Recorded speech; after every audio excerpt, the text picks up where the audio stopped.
You're listening to Kate Palmer from sparkletart.com. This is the final flower in my Copic Coloured Flowers series, and this one is a combination of Copic Markers and Bling. I'll be covering 3 variations of a basic technique to show you a few different ways to create this flower. For the first flower, I'll be using YR15 and R39. Start by adding your palest colour to each petal. Beginning from the petal edge and working towards the centre, colour about half of each petal, working from the base up to the centre of the flower. Next, add the darkest colour, but add this to the edges of the petals only. Again, I like to work from the base up towards the centre. The colour I'm adding is R39. I find it makes a lovely contrast with the yellow. There's still quite a lot of white space on my flower. This is also how yours should look. You can see that I've got about half of each petal coloured with the darker colour on the tips. Add a few drops of the colourless blender to the tip of each petal. As you can see here, it wicks towards the centre of the flower, dragging some of the colour with it. This is how you'll colour the entire flower. The next step is to dry the flower with a heat gun. This really helps intensify the colour, and you'll get a little discoloration on the edges of the petals that's much darker than you might expect. It looks fantastic. When looking at the flower more closely, you can see that both of those colours that I've added have run and wicked with the addition of the colourless blending fluid.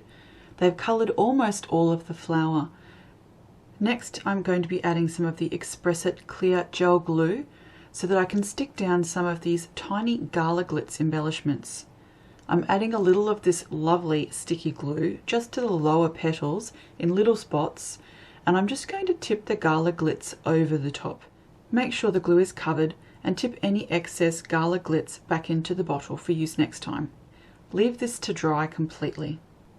This is a variation on the technique I've just shown you. Proceed to colour this flower the same way as the first.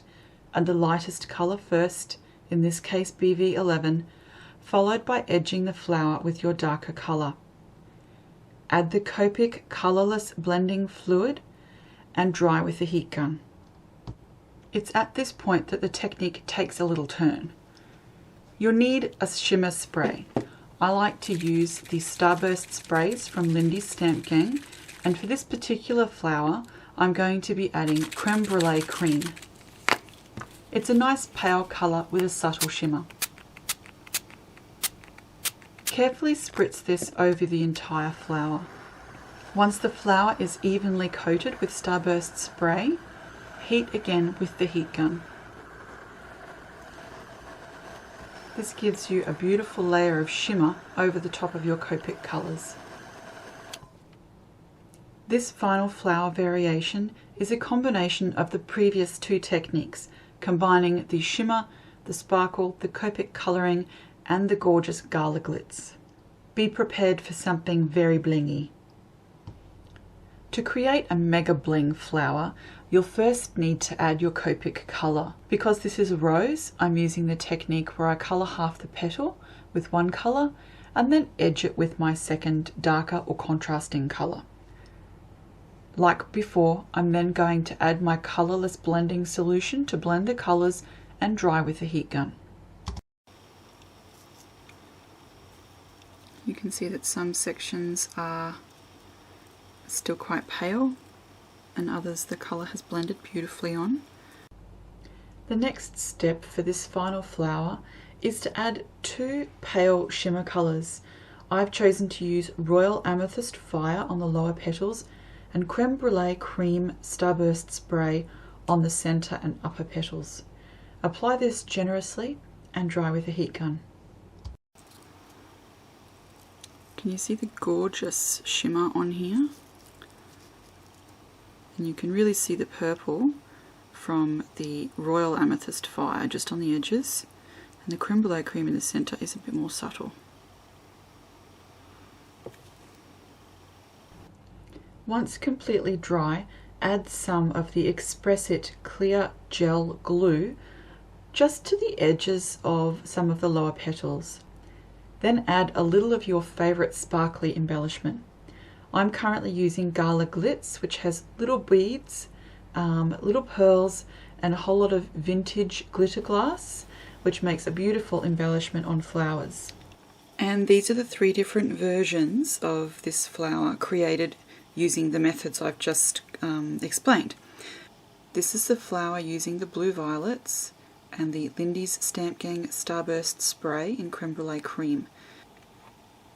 You can see the gorgeous shimmer that's on the petals here, and that is added over the top of the Copic colour, and that is what you get from using the Starburst sprays.